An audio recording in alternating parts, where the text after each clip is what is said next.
নমস্কার, এই মুহূর্তে আপনারা দেখছেন ওঙ্কার বাংলা। ওঙ্কার বাংলায় আপনাদের সকলকে স্বাগত জানাচ্ছি, আমি অপরূপা। এই মুহূর্তে বিস্তারিত খবরের দিকে চোখ রাখবো। প্রথমে যে খবরের দিকে চোখ রাখবো, আজ চন্দ্রনাথ সিনহার মামলার শুনানি পিছিয়ে গেল ইডির বিশেষ আদালতে। 20 সেপ্টেম্বর হবে আগামী শুনানি।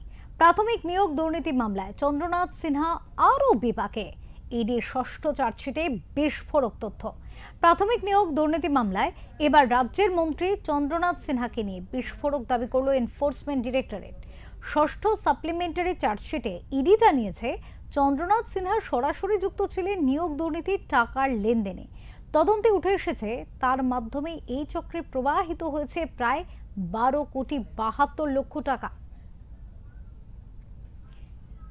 ইডির দাবি, নিয়োগ দুর্নীতিতে অভিযুক্ত 3 জন, তাপস মণ্ডল, কুন্তল ঘোষ এবং শান্তনু বন্দ্যোপাধ্যায়, এই ত্রয়ীর সঙ্গে সরাসরি যোগ ছিল চন্দ্রনাথ সিনহার। শুধু তাই নয়, তাদের মাধ্যমেই একাধিক বেআইনি আর্থিক লেনদেনে অংশ নেন তিনি।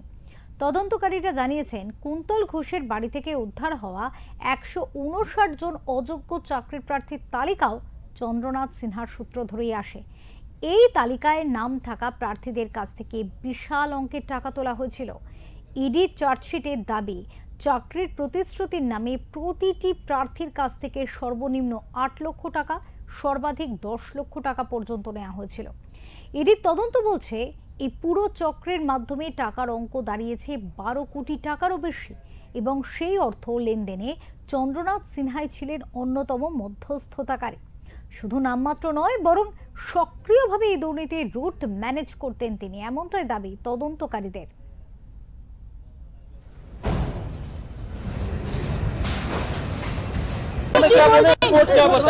आप तो ভেতরে ছিলেন, আপনারা সবই শুনেছেন।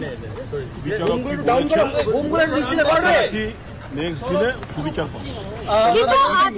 নতুন তথ্য প্রমাণ দেওয়ার কথা বলছে, দেখা যাবে। আমাদের তো উত্তর দিতে হবে, উত্তর সঠিক সময় উত্তর দেবো।